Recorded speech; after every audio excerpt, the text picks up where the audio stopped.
climática e que promoveu, gente, o rompimento das folhas.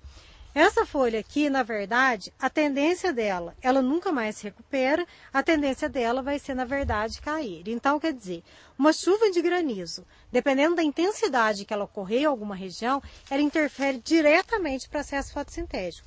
Por quê? Porque essa folha vem a cair, diminuindo a área fotossintetizante. Ou seja, essa folha, ela chega a cair e chega a promover queda na produção de glicose.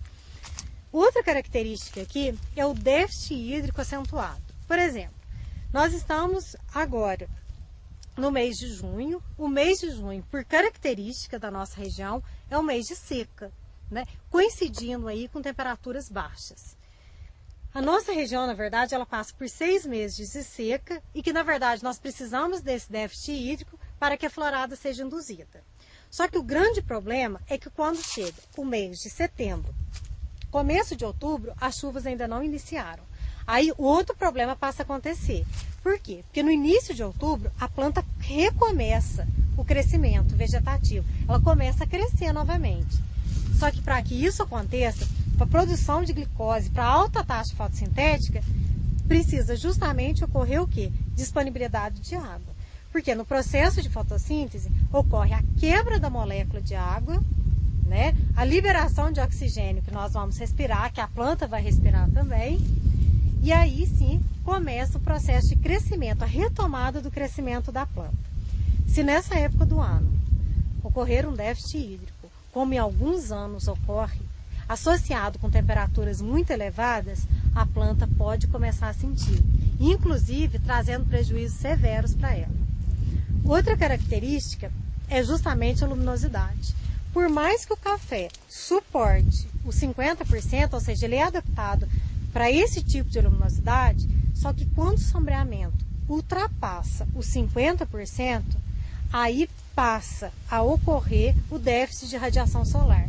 Ou seja, cai a taxa fotossintética, porque a fotossíntese nada mais é do que a quebra da molécula de água pela presença da luz para transformar o CO2 em glicose, né? Outra característica aqui, outro fator que entraria aqui, que nós não temos problema com ele, é justamente o CO2.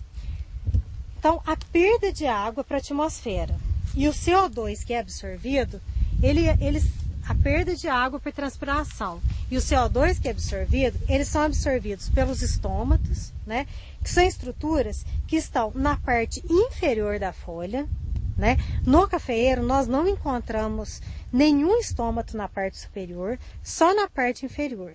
Então, toda a água que é perdida pelos estômatos, ela é perdida por eles presentes na parte abaxial da folha. Então, perde água, imediatamente captura o CO2.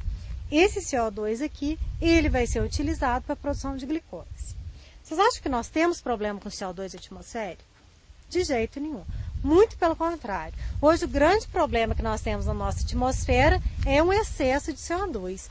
Então, em relação ao CO2, gente, a planta não tem necessidade, não existe déficit de CO2. Então, a planta consegue absorver CO2 tranquilamente. A não ser que em condições, como pode ocorrer em outubro, de déficit hídrico, associado a temperaturas muito altas, a folha fecha os estômatos para não perder uma quantidade muito grande de água para a atmosfera e não passar por um processo de desidratação, fecha os estômatos, deixa de entrar CO2. A esse processo nós chamamos de relação entre a fome e a sede. Ou seja, se o estômago permanecer aberto nessas condições, a planta começa a perder muita água para a atmosfera. Em compensação, se ela fechar esses estômatos, não entra CO2. Se não entra CO2, não tem produção de glicose. Por isso que se faz muito essa relação entre fome e sede em plantas. Outras características que interferem são os fatores abióticos juntamente com os bióticos, né? Os bióticos, nós temos problemas com doenças fúngicas, né? No caso dessa doença aqui, ela é chamada de cercosporiose, muito conhecida também com olho pardo, olho de pomba. E daí, o que ela interfere na taxa fotossintética? Ela vai interferir justamente porque ela destrói a área foliar. Essa área que ela destruiu aqui, jamais ela volta ao seu estado normal. A planta ela tem condição de produzir uma folha sadia, mas de recuperar essa lesão aqui ela não tem. Então, a isso nós chamamos falamos, né, que a doença